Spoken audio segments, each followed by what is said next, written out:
Hi, this is Amy, and I want to show you today how to start your own YouTube channel for education.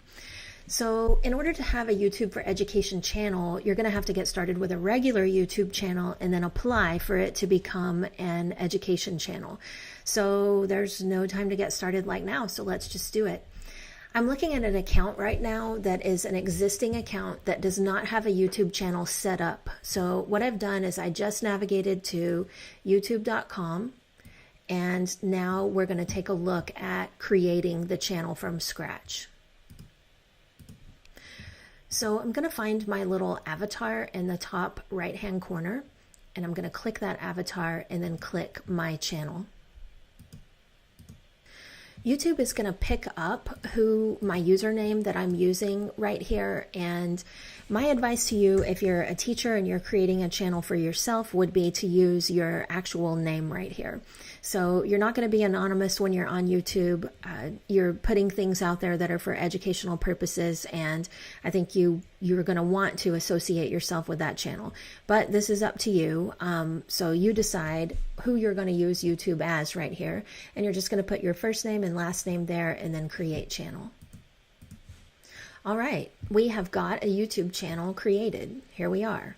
Let's go ahead and go into customize channel and look at the different areas that we want to set up. So first of all, I know that you want to add some channel art here. So let's take a look at what we would need to create in order to have some channel art on our channel. Right down here, it says recommended channel art size 2560 by 1440. So what I would recommend to you is that you go to a website called Canva.com, and that this is where you create your channel art. It's really easy to create something that's attractive right here, and I'll show you what I mean in just a second. All right, so I've logged into Canva, and I want to use custom dimensions because I want to make this match exactly what YouTube said I should, 2560 by 1440. So I'm going to type that in and click design. All right, I've got a ton of different default layouts to choose from, but I have some advice for you. What I would advise you to do is just go to the background section, look at the free backgrounds that they've got here, and find one of these that's rather simple. You can always put these in and then change the colors of them to whatever you want. So like if I want to make this look like a piece of notebook paper, then I can change that background color to white or maybe a light bluish color. And then I would encourage you to put your name or logo in the middle rather small. So when you go to text, you're going to see a lot of different choices, and you can use any of these, or you can just pull in some of this plain text over here. So the username of my user on the channel I'm creating right now is Teacher198. So I'm just going to type that in the middle, and I'll show you what it looks like and get you to look at the scale of it for a second.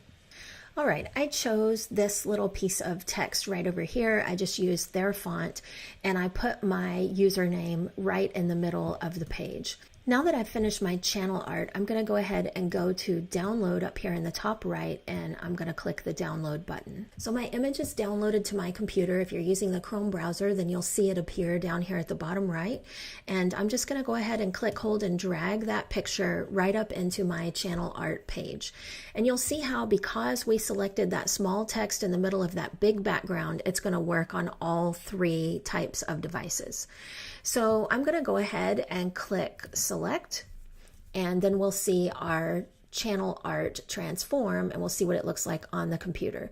Now, I have never ever done this the first time and had it come out like I wanted it to, so don't despair if this takes you, I mean, honestly, I've done it like 30 times before I got it to turn out right.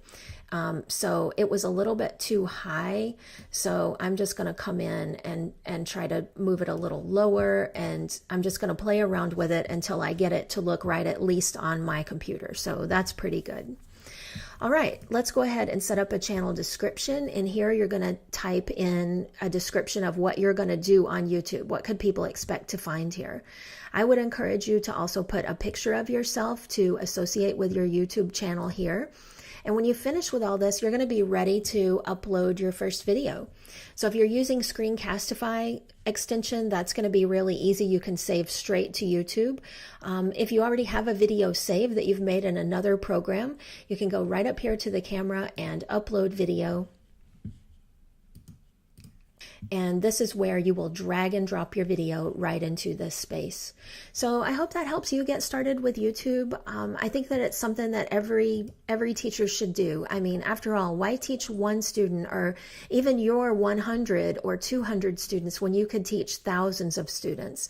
You can make videos for your own kids, and also you can help kids all over the world. So why not do it? Hope that helps you get started. Have a great day. Bye-bye.